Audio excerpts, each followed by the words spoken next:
Hi, everybody. Looks like we've still got a few people joining, but in the interest of time, we will get underway. So, very good morning to you all. Thank you very much for joining us today. For those who don't know me, my name is Marie Wadeson. I am a managing director at Quantuma, and on behalf of our parent company, the K3 Capital Group, I lead the K3 Hub, which is a member network for professional advisors developed by us and other companies within the K3 Group. By way of a bit of background, the K3 Hub launched in the spring of 2021, and we're very proud to have over 3,500 members. K3 Hub offers a range of CPD and training sessions, which is not dissimilar to today's event. And there's a summary on the screen now, I believe, a bit more about K3. Few housekeeping points just before we get onto the main body of the session today. So you will have noticed as you've joined, we are recording today's session. It will be placed onto the K3 Hub and Quantuma websites next week, so you can refer back to the presentation at your leisure. We're not going to share the slides today. I know a lot of you always ask that, but I'm sure Callum, our speaker, will be in touch next week and will share those with you himself. Q&A function is open, so do feel free to ask questions as we go. I'm going to be putting your questions to Callum at the end of today's session. And therefore, if you could just help me out by using Q&A rather than the chat, it just helps me stay on top of your questions. In the instance that we do run out of time and don't manage to get around to answering all of your questions, I will pass them on to our speaker, who will respond to you separately via email after the webinar. Right, so on to today's webinar then. So I'm very pleased to be able to welcome my colleague, Callum, who joins us from our sister company, JE Consulting, obviously also a part of the K3 Capital Group. So Callum Macrae is a marketing director at award-winning marketing agency JE Consulting. He's an experienced marketing leader with over 15 years of B2B marketing expertise. He has a strong track record in driving growth through demand generation and strategic creative campaigns, and he applies his deep knowledge gained in tech and professional services sectors to create impactful marketing strategies. Callum will cover today how to transform your website into a high-converting lead magnet, leveraging social media to showcase your firm and engage with clients, how to secure top search rankings, developing a cohesive brand that builds credibility, and how targeted content positions your firm as an industry authority. Callum, it's your debut on the K3 Hub. Welcome, and over to you. Thank you very much. Good morning, everybody. Thank you very much for that kind introduction. So yeah, welcome to this session, Mission Possible, how marketing can deliver the ROI that you need. So your mission, should you choose to accept it, hopefully some brownie points for the Mission Possible branded slides as well early on, is really all around how you can make your marketing deliver an ROI that you need as a business to reach your full potential. And we'll be diving into those aspects that Marie covered today. But I think, just to give you a quick reality check, there are thousands of professional firms in the UK, and that's a lot of noise. And I think the question that I put to you today is, how are you standing out, and how are your clients or potential clients wondering, who should I trust? And I'll kind of dive into that a bit today throughout the session. So yeah, Marie's kind introduction there. So I'm Callum Macrae, joined JE Consulting back in September, was formerly at Iris Software, who many of you may know on the call, one of the software providers in the UK for account software, payroll software, HR software, and I was there for about 15 years. And yeah, in terms of getting started today, there's a few objectives that we're going to dive into, as Marie said, so I'll just load this slide in full. So again, going into your website and how that is more than just your digital shop front. And I'll talk about why that should be, in effect, your hardest working employee, which is how I position a website, unlocking the potential of social media and how that is, in effect, the shop floor, if you like. So treating your website as your shop front and social media as your shop floor. I'll be talking about SEO, but I will also be talking about GEO today, and I'll dive into what that is a little bit later on. The importance of creating a strong, cohesive brand, and then elevating your client experience through thought leadership content. So that's what we're going to cover today. But we're actually going to get started by just doing a quick poll, just a quick temperature check really for the audience today. So obviously this session's about ROI, and I put it to you really of how confident are you that your marketing delivers ROI? So if you could just select the options there, so you've got very confident, somewhat confident, not confident, or we don't currently measure ROI, and it'd be great then to see where we stand at the start of the session. Just give you a couple of seconds to do that.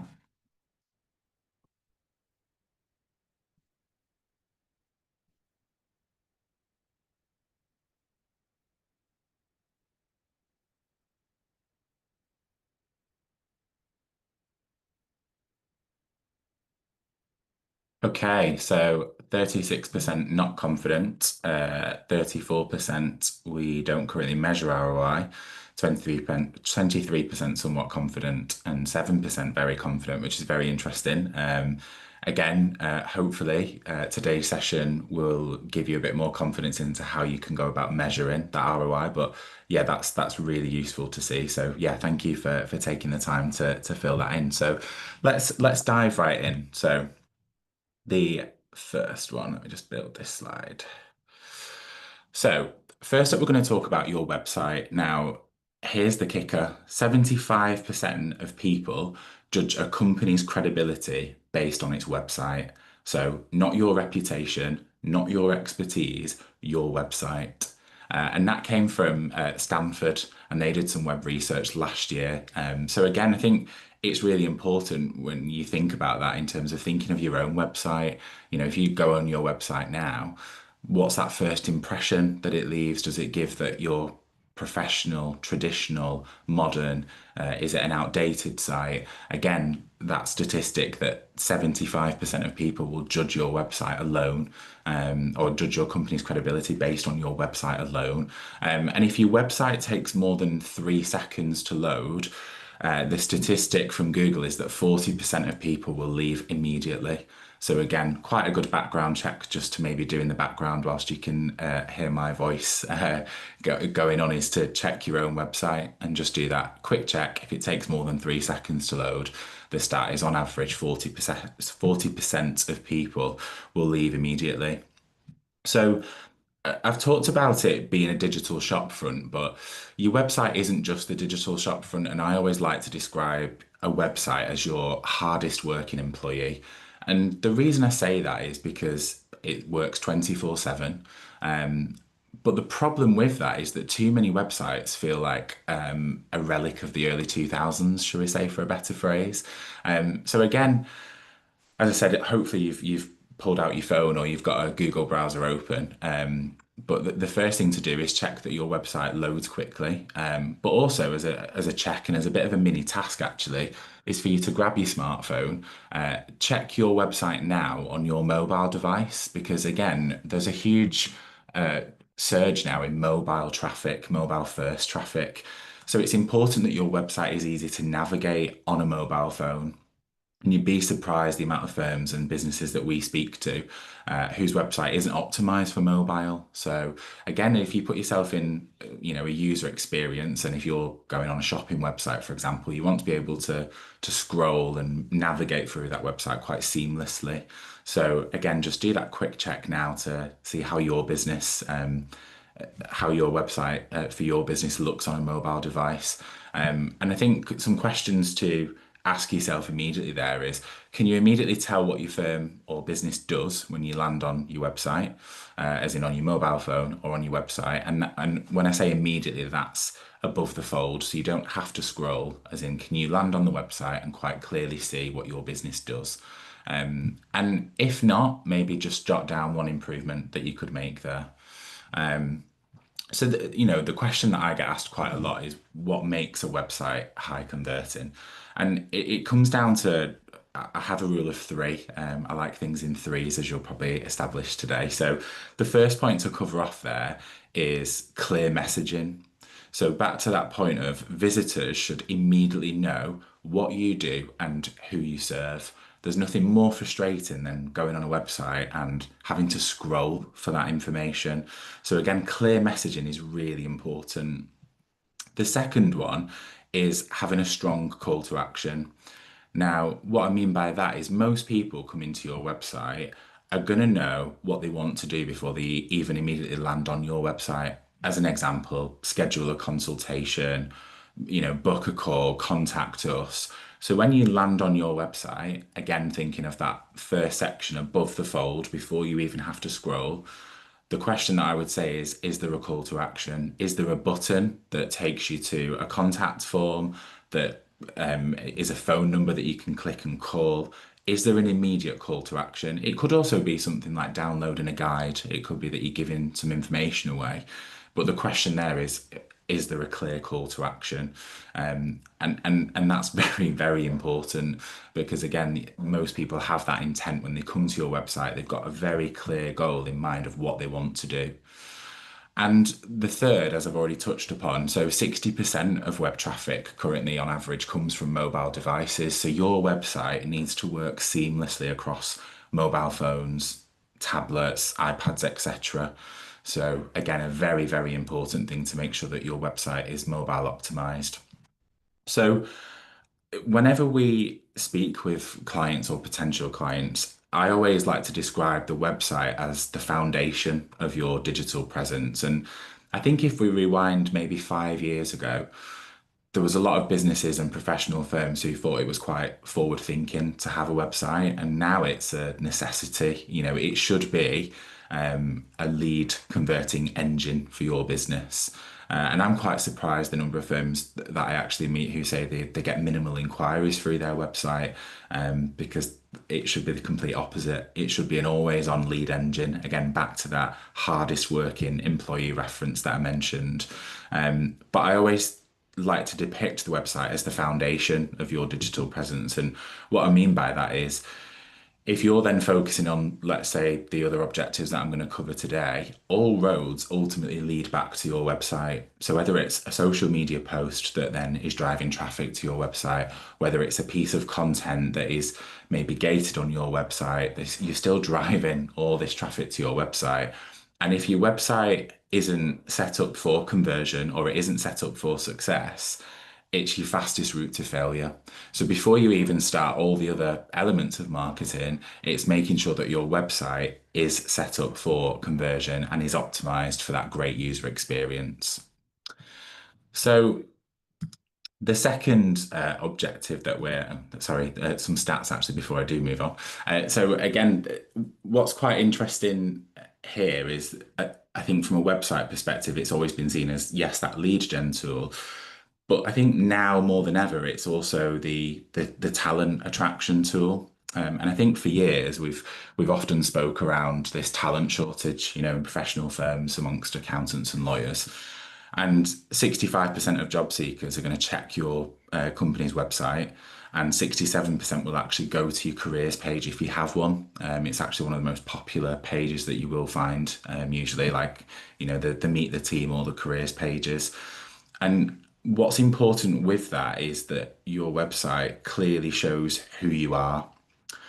And what I mean by that is going onto a careers page or about us page and having stock photography, again, probably fastest route to failure. If you think of Generation Z now, who, culture is a huge thing for that generation. So they want to be able to go onto your company website, see the actual real people that they're going to be working with, not a stock photo of Nigel that is used across 35 different sites. They want to be able to see who you are. So again, thinking of your website, it's also important to think about attracting the talent, because again, you've got a huge portion that are actually going to your website to check out who you are and what you do. And again, we talk about this talent shortage as I've mentioned, and I actually challenged that notion quite recently in another speaking session where I also think it's important for firms to think about, yes, there's a talent shortage, but is there also a shortage of appeal? And what I mean by that is, if your website does have stock photos that are used across, many other sites and not real photos of you, are you attracting that next generation of talent, or are you just simply turning them away to your competition down the road? So just something for you to think about. So now we'll move on to the second objective, which is all around social media. So again, it does touch on this talent tool, which I'll weave in quite a bit throughout the session today. But I think social media has fast become one of the most versatile tools now at a business's disposal. But I think too often, professional firms in particular treat it as a bit like a tick box exercise. A few LinkedIn updates here, a Facebook post there, and there's no real strategy behind it. And I think why social media matters, well, 84% of UK adults are active on some form of social media, and 71% of people use social media to research brands before deciding to work with them. So, again, thinking about your social media presence, I made the reference right at the start of the presentation about it being this shop floor. So again, thinking of it as you've got this kind of shop window, if you like, and you're about to go into the shop floor. Quite often they'll have businesses will have a social media profile, but they might not necessarily have posts, or they might not have recently posted on that channel. So again, a kind of mini challenge for you to think about whilst we're on this session now is think about the last 5 posts on your LinkedIn company page, if you have a LinkedIn company page. And I think what you need to ask yourself is, were they promotional? Were they educational? Were they showcasing your culture, or none of the above? And if it's mostly the latter, I think it's really important for you to rethink your strategy behind social media. And again, back to the rule of three, in terms of social media, there's 3 things in particular that I would recommend. And whenever we work with our clients, these are the things that we do tend to focus on now. So video being the most important. You've got applications now like TikTok, where 40% of Generation Z are actually using TikTok as a search engine as opposed to Google. And that again has come from Google's own data. So 40% of Gen Z are picking up their phone and using TikTok as a search engine.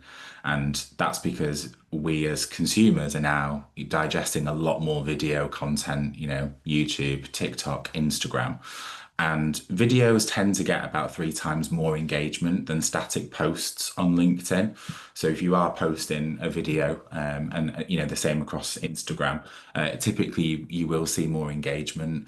So again, it could be something simple as a 30-second to camera video where you're just saying the top 5 tax tips for 2025 as an example. It doesn't have to be polished, because actually Gen Z want this raw, authentic content, which again, you can do very easily on these things. Just pick up your phone and hit record.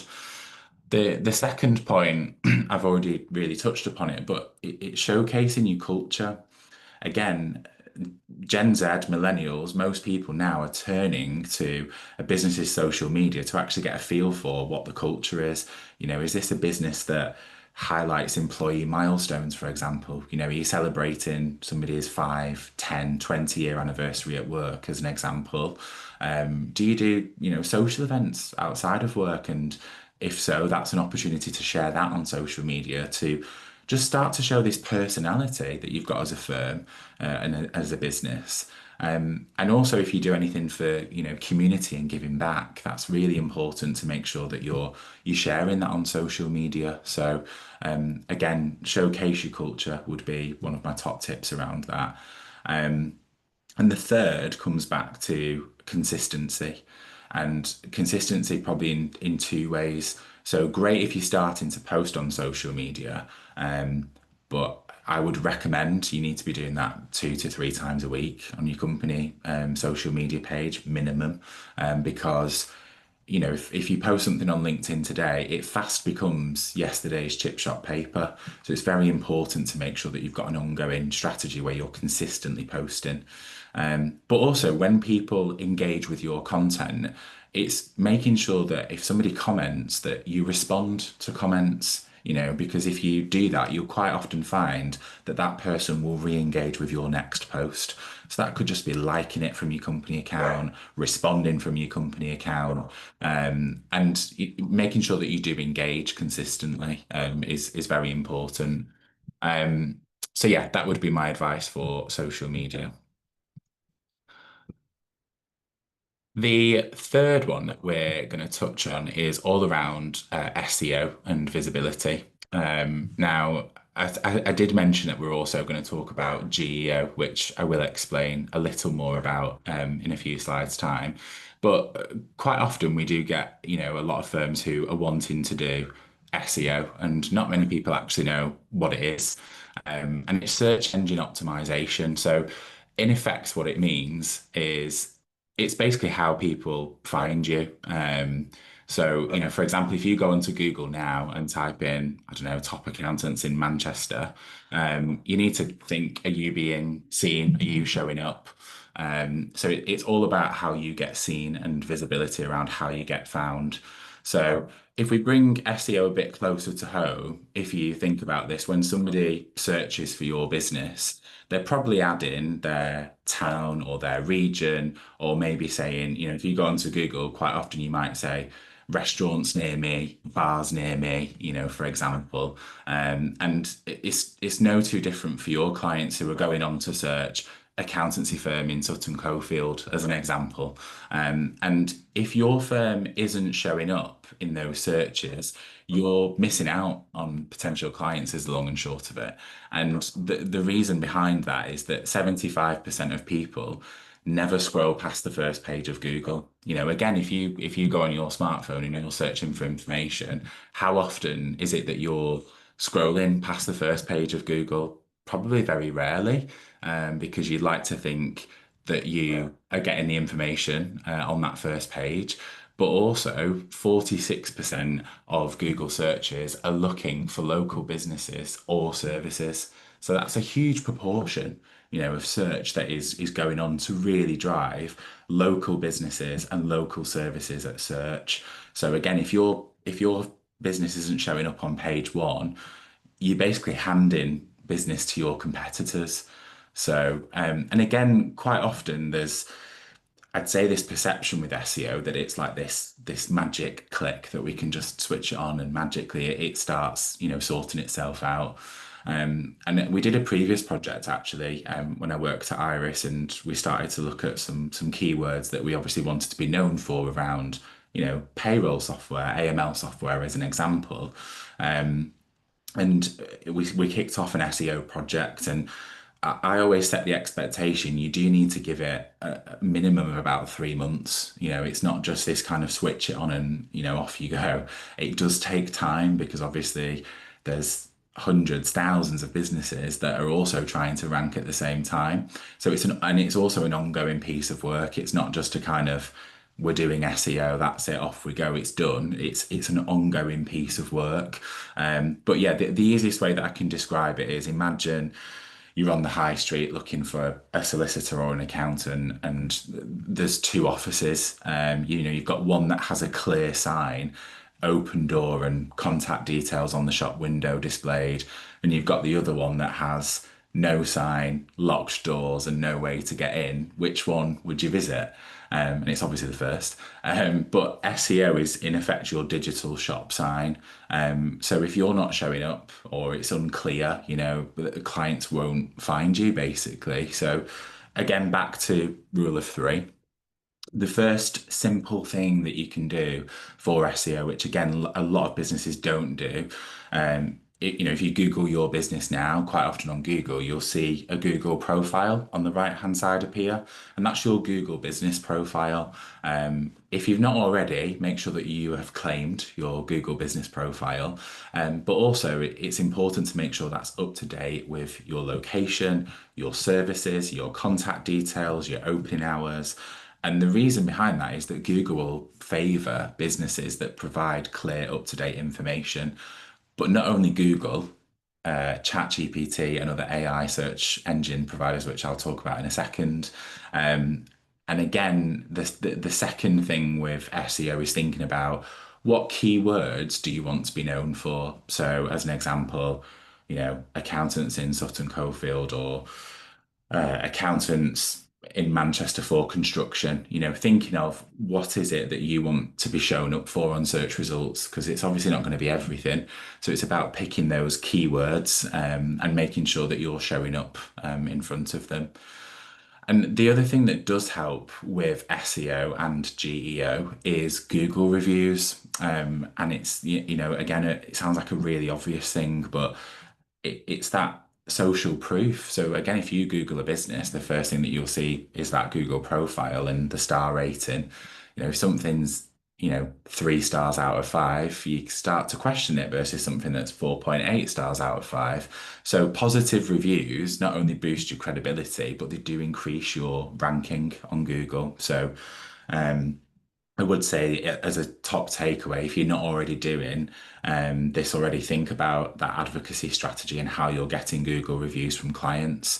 And again, I'll touch on that as we talk about GEO on the next slide. But yeah, 33% of Google searches now are triggered using AI. So again, if you go on Google now, as an example here, you'll see on the screen quite often what you will see now above this fold is Google will give you an AI generated response of top suggestions. So you will see that typically now above even sponsored paid links. If you Google anything, you'll start to see like an AI summary at the top. So again, just something to think about. But yeah, from a geo perspective, so as I say, 33% of Google searches have that AI overview at the top, and 57% of B2B tech searches, interestingly, include an AI summary, which is up 32% year on year. So again, that's just in that sector alone. So imagine in finance and all these other sectors, how that's going to jump quite dramatically in the next 12 months.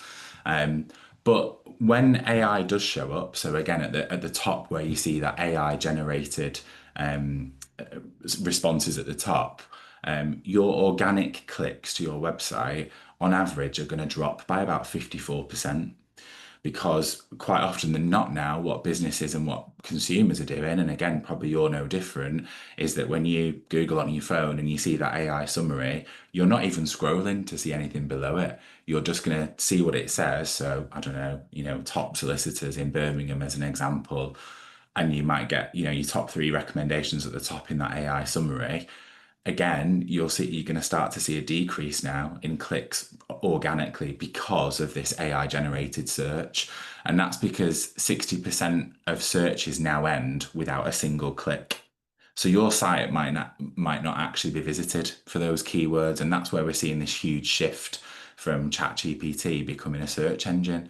I'm guilty of it now, that I've started to use ChatGPT for, give me top restaurant recommendations in Birmingham as an example. And that's again this huge shift in consumer behavior. That's not to say that this is a message of stop SEO, stop worrying about SEO, because a lot of those principles for SEO apply to GEO, which is generative engine optimization. So again, some top tips around the ChatGPT search side of things is, if as an example, if your business has multiple office locations, having one contact us page isn't good enough anymore. And what will help you from a ChatGPT search perspective is listing your locations clearly. Even separate pages maybe of, London office, Manchester office, and having location pages, because that will help the algorithm to make sure that when it's scraping the information, it's understanding that you do have a separate office rather than just a contact us page where it's got that information listed. Another tip would be, again, the Google reviews thing, as I've mentioned, relating to SEO, incredibly important for generative engine optimization, and making sure again that if it's a construction client, as an example, if they can start to use some of those keywords in their review, it does help as well. So maybe a little bit of guidance for them when leaving a review. But again, quite often what you might see on websites now, and again, it's not necessarily a criticism, but it's just more if you're thinking about AI search and how to show up, is you quite often will see we help clients across the UK. Okay, generic copy. Whereas if you're specializing locally, it's really good and really important to make sure that you are, putting in the cities, the towns that you do support in there, because that will help. Again, the generative search through ChatGPT, and also the Gemini search on Google. So when you do Google and you get that AI search at the top, including those local towns and cities is really important. Um, and again, another top tip would be where we're seeing the shift in searches quite often before with SEO is you go onto Google and you type, you know, top accountants in whatever city, is that the language with ChatGPT is actually becoming a lot more conversational and almost human-like. So we're almost asking it questions.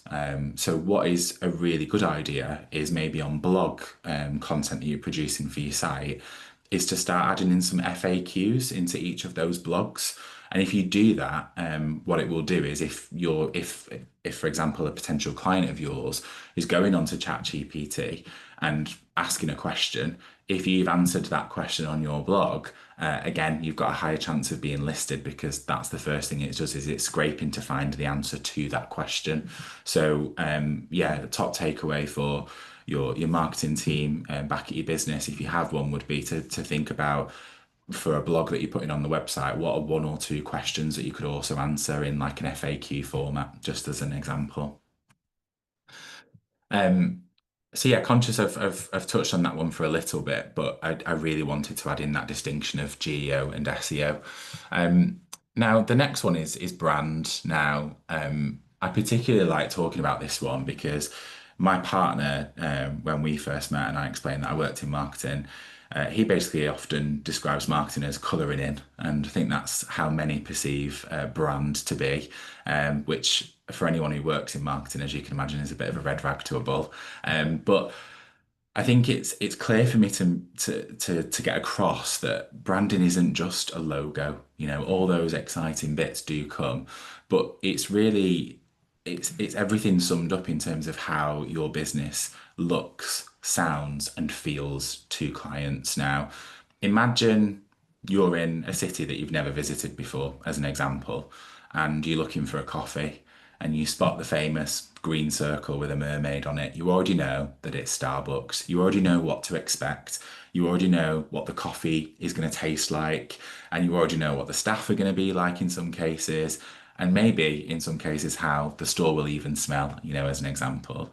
And then imagine you walk into a different coffee shop in this city that you've never visited, which doesn't have a clear brand. You know, it could be great or it could be terrible, but ultimately you have no expectations, you have no trust, and you have no emotional connection. And this is why, you know, brands like Starbucks, Apple, Nike are instantly recognizable, because their branding is consistent everywhere, and that is very important. Consistent. Now, if we apply that to your business, if a client sees your website and then goes onto your social media and then maybe sees some marketing materials that you've got an event, you know, the question that I ask of you is, do they all feel like they come from the same business? Are they all connected? Or does it almost feel like it's three different businesses? And I think, again, that's because a lot of businesses do lack a professional brand identity. You know, if you compare your website to your social media, I see it time and time again that sometimes there's just that disconnect where the social media can look like one business and then you go onto the website and it looks like a completely different business, and that's because there's no consistency. So again, one of the questions that I get asked the most is, well, what makes a strong brand, Callum? And again, it comes back to consistency. So your logos, your colors, your fonts, they should be the same across all of your platforms and all of your marketing. And the second thing to think about is your tone of voice, because every business, every professional firm is completely different, right? We work with some firms, for example, who are really formal and traditional, and then we work with some firms who are, you know, more probably approachable and less formal. And I think it's really important for you to understand and also then define, what is your tone of voice? You know, is it friendly and approachable, or is it formal and corporate? And both are okay, but it's really important that once you define it, you stick to it. That is really important. And the third thing, again, probably which ties back to what I mentioned right at the start about Generation Z and what they're looking for now from potential employers. And this rings really true in particular with an example, but is core values. And, quite often 5 years ago, if you said the word values, it would probably get greeted with a few eye rolls and, well, here we go. Um, but actually now it's a critical part of a business. And I use an example. We were recruiting for a role recently, and the first question that I got asked by the candidate was, "What are your core values at JE Consulting?" And I was like, "Oh, wow, okay." So, and I think it comes back to that clients don't just buy your services; they're buying your trust. What does your firm stand for? And we work with a lot of businesses where we'll almost do like a brand value workshop with them. And I'd also say when you do that process, I've seen this done very right and I've seen this done very wrong. And I've seen this done one way is that, your senior leadership team are deciding that for you. And, they're kind of saying that here's our values, this is what we stand for. The other route of doing that is actually involving the whole business because the whole business should be a part of deciding what you stand for. So again, we've done quite a few brand workshops where we do it with the whole company or certainly a large portion of the company. And you've got to dedicate the time to doing that, but you've also got to be prepared to listen to the other voices around the business.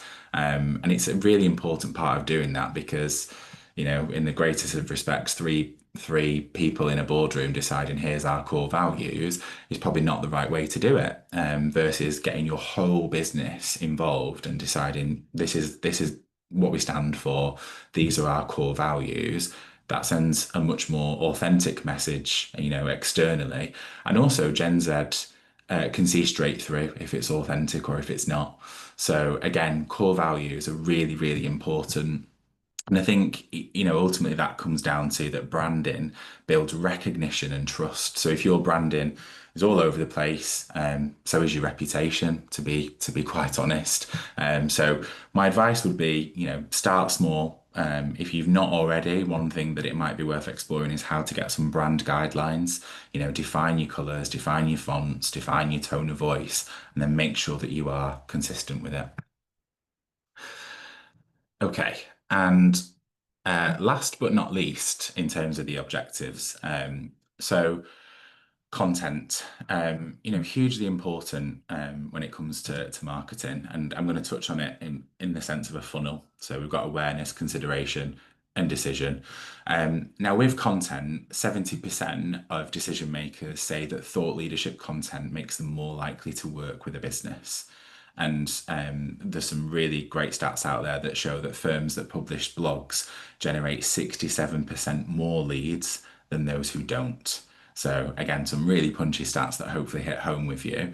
But if we take this first chunk of awareness, and this is really what we'd probably call top of funnel. So the clients don't know that they need you yet. So this is a great example where you can start to think about blogs, social media content, and infographics to really educate them, about subject areas such as 5 tax tips every small business needs to know, just a kind of quick example. But what those pieces do is attract attention and they'll more than likely land on your website, and they'll start to obviously read that piece of content, but they've also clocked the brand and they're like, oh, okay.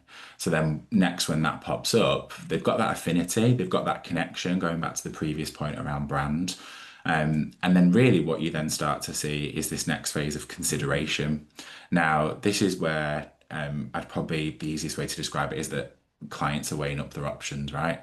And this is where you've got to really try and provide that deeper value. So this could be, a white paper or a webinar like we're doing now, right? And it's probably on a particular topic that helps position you as an expert. So, that could be anything to do with making tax digital if you're an accountant, family law, for example, if you're solicitors. Really think about a prominent topic or sector or particular area that you really want to hone in on and produce a nice guide, nice white paper, something really valuable. What I would also encourage you to do with that is to gate it. And what I mean by that is if you're giving this super valuable piece of content, is in exchange for you giving them the content is that you get them to complete a form. So you're capturing who it is, where they're from, their company, their email address, their phone number, just so you've got a record, and then you can continue to follow up with them and send them, additional marketing materials. But always think about how valuable that content is. A blog on the website, anybody can go and read that, right?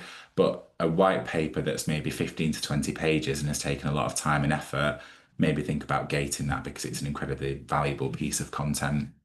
So, um, and then decision. So, this is bottom of funnel. So again, this comes back to the social proof side of things. So thinking about case studies, testimonials, Google reviews, those success stories that give people confidence. And it's no different, right? That if you're going on, I did this recently when I was buying a mattress, right? And it was, do we buy an Emma mattress? Do we buy a Simba mattress? Which one do we go for? I went on and read the reviews because I want to know what people are saying. So it's really important that you've got this ongoing advocacy program where you've got this constant feed in the funnel of success stories. So it's a really good exercise to do that if you can ask, partners in the firm or senior managers, even if it's for them to suggest one a month, and you just very quickly start to have this regular funnel of case studies and testimonials to use. And equally, if you struggle, to get Google reviews as an example, there are tools out there that can help with that. We offer an AI tool that can certainly help with getting more Google reviews as well. So happy to talk to anybody about that afterwards if it's of interest. But yeah, one thing that I would think about just as a kind of a mini challenge again for you is, what's the number one question clients ask you most often? And if you write that down, that's easily your next blog topic if you've not already done a blog on it. That again, you can get 300 words probably off that quite easily. But what's the number one question that clients ask you most often? So appreciate we've covered a lot today, from SEO, brand, social media, websites, content. But I just thought it'd be useful of explaining the cost of failing the mission, the cost of not doing any marketing. And I always use this kind of expression that ignoring marketing is like opening a business and keeping it a secret, ultimately. And I think too often businesses assume if they're good at what they do, clients will just find them, and sadly that's not the case anymore. There's obviously this digital landscape where the world is changing and how people will find you is changing. So if no one knows you exist, or worse, if they don't understand why your business is different, you're missing out on huge opportunities. So again, rule of three. If you do neglect marketing, I think, it comes back to this point of you're invisible. So without SEO, your website isn't showing up when potential clients are searching those keywords to find, services. Without social media, you're not part of the conversation that many firms are part of now. The second thing is that you lose trust, again, back to that inconsistent branding piece, and outdated websites, with a Comic Sans font on, for example. It can make potential clients question your professionalism. The third, again, ultimately, this is all about ROI, this webinar, and you're missing out on leads. Without engaging content or a strong digital presence, clients are ultimately choosing your competitors instead.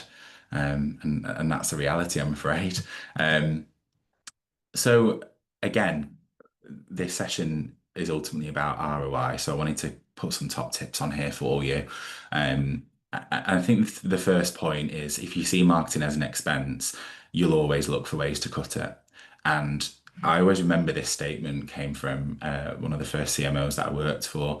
But if you see it as an investment, you'll start looking for the return. I think that's an incredibly important and powerful statement that hopefully rings true with a few of you today. But the first thing is knowing your cost per lead. So, what does each inquiry actually really cost you? So how much are you spending on marketing versus how many leads are you getting back? And it's very easy to work out then your cost per lead. The second thing is tracking your lead source and conversion.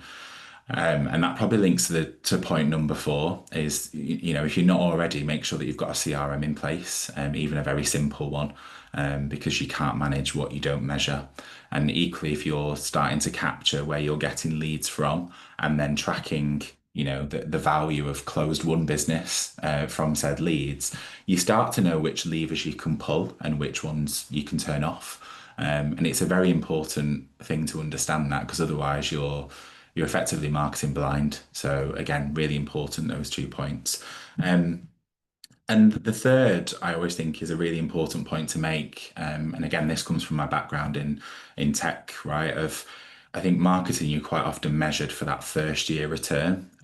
But if you think of your average lifetime value of a client and their fee every year, marketing isn't just about acquiring, it's also about retention. So think about that business that you're retaining year on year. So when you're justifying the cost of marketing, it's not just that first year that you've won business, it's every year after.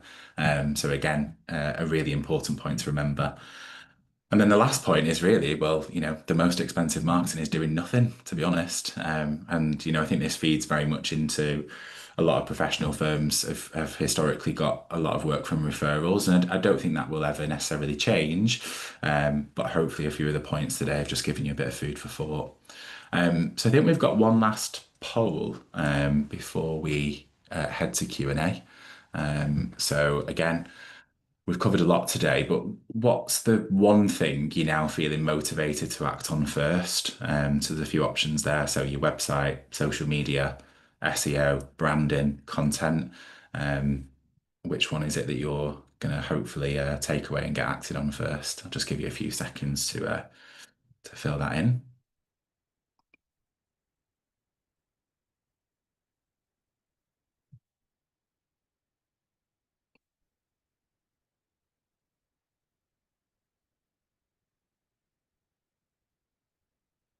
Okay, hopefully you've all had a chance to complete.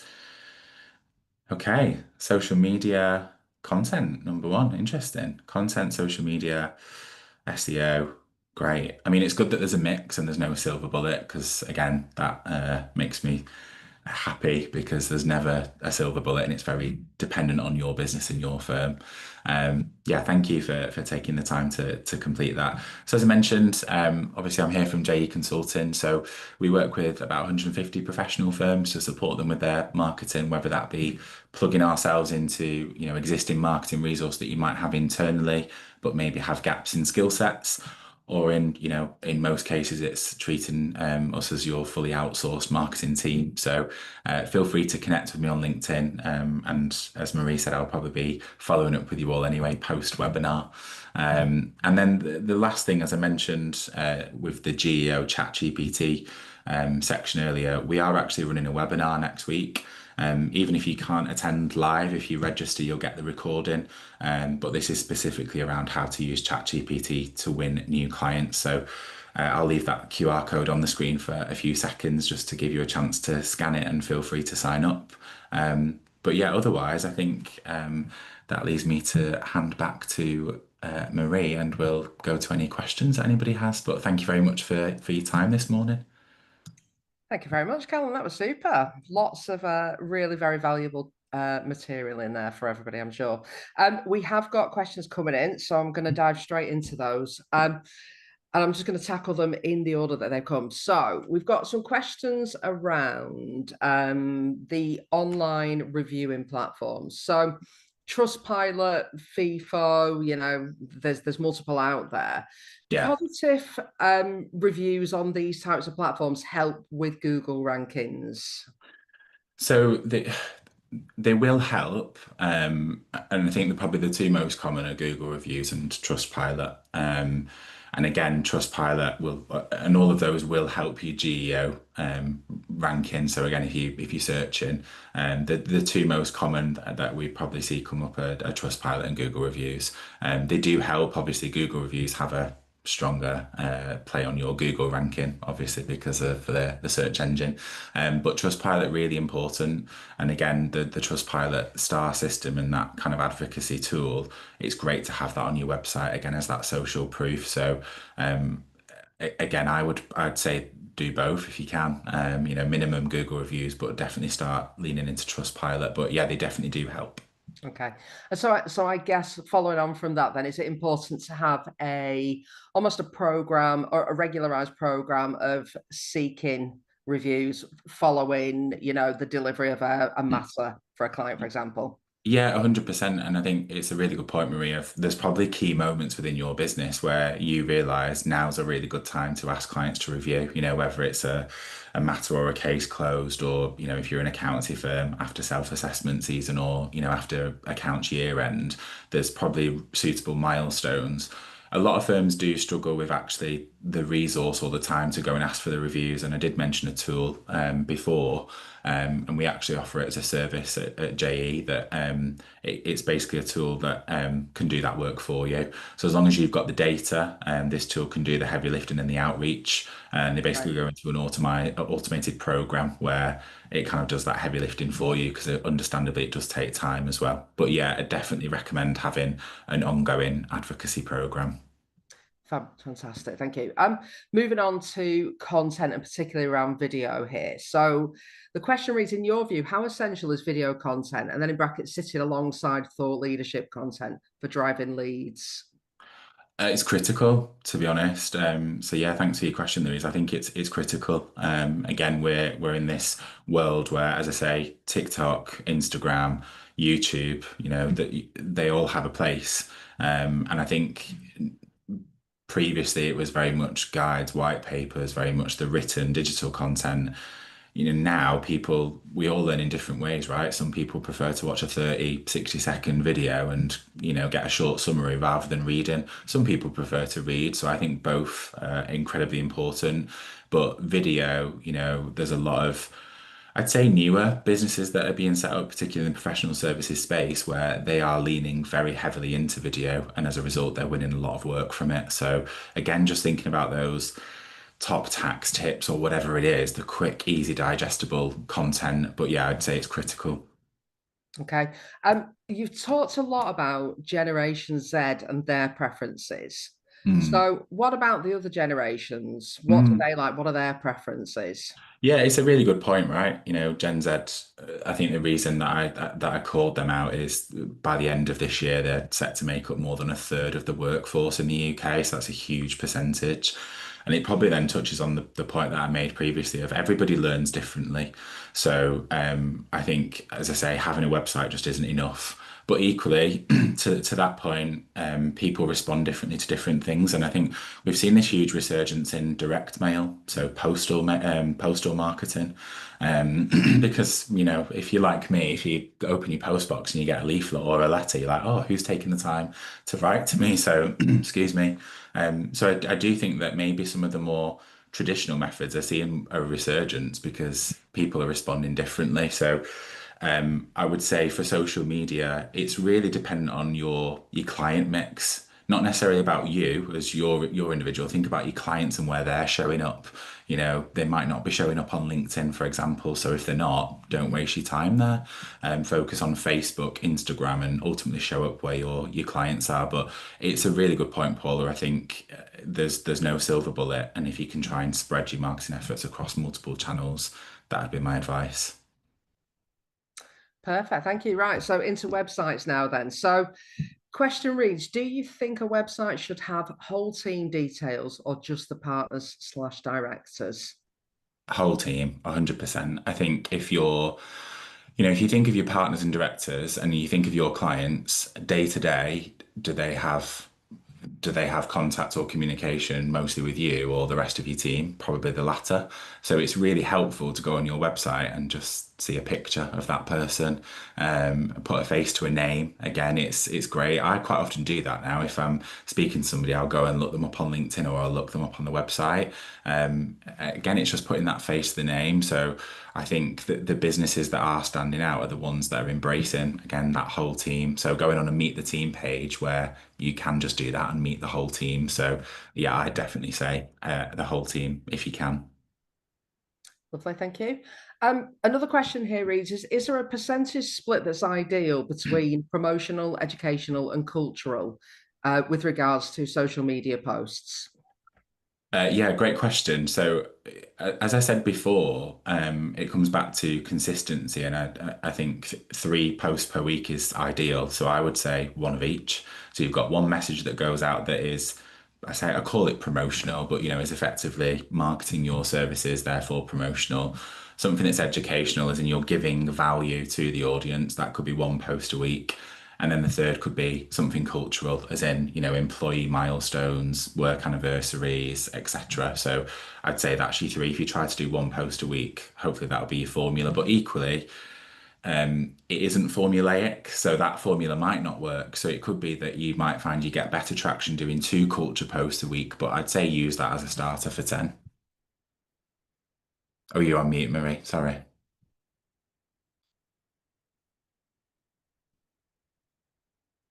You're on mute, Marie. Sorry, I can't hear you. Sorry, that's me. That's all right. I've only been doing this for 5 years. I should That's all right. remember to take myself off mute. Just before we get into the last few questions, I just wanted to flag some forthcoming webinars. So we've got CPD session on Friday the 4th of July covering tax and AI. And we have a session at the end of July on I forget what we've got on. There's a final session on some property related matters towards the end of July. Back into our questions then. So we've got a question here around resourcing for marketing, which is quite interesting. So what are your feelings about using fractional CMO or other subject matter experts to provide support for your marketing strategy? Yeah, great question. Thank you for that, Peter. So, we work with a lot of firms who have that in-house resource. They might have a team of, the doers, but that strategy, maybe not so much. And we actually do act in a lot of cases as that fractional CMO. I do think that's incredibly important, whether that's an agency or, a fractional CMO that you recruit, simply because without that, you're almost rudderless. And I think it's really important for your team to all be rowing in the same direction. Because quite often you've got one person over here doing one thing, one person over here doing everything, and it's important to make sure that they're lined up to your key objectives as a business and ultimately your key marketing strategy. So I think having somebody to do that, if that's not a full-time person, fractional CMO is the route to go. And yeah, as I said, happy to have a conversation separately about that if you would like to. But yeah, I'd recommend, if you don't have a senior director or somebody internally, definitely explore that. Okay, great, thank you. Last question for you then. So, and this is probably relevant to quite a lot of our delegates today. I don't have a big marketing budget. Where should I focus first? Yeah, great question. I think I always probably take it right back to the start of the session. So your website, again, all roads lead to your website. So I would have a look at your website first and foremost, think if it's time for a bit of an overhaul. Because again, that should be your always on, your hardest working employee. And again, social media doesn't really cost apart from time or unless you do paid ads. So that again is there are very easy channels to leverage that actually don't cost. SEO is very much content best practice. So it's just making sure that you've got the skill set to do that internally. If you don't, obviously seek external help. But there is a lot of low cost routes to getting started. But I'd say first and foremost, start with your website. Super, thank you very much. We do have quite a few more questions that I'm conscious of the time that we are running out now. So I'm going to draw today's session to a close. I will forward all of the remaining questions to you, Callum, just Yeah, please do. shortly. And all that is left to be said is thank you very much to everybody who's joined us today, and have a great weekend. Thank you very much, everybody. Have a good one.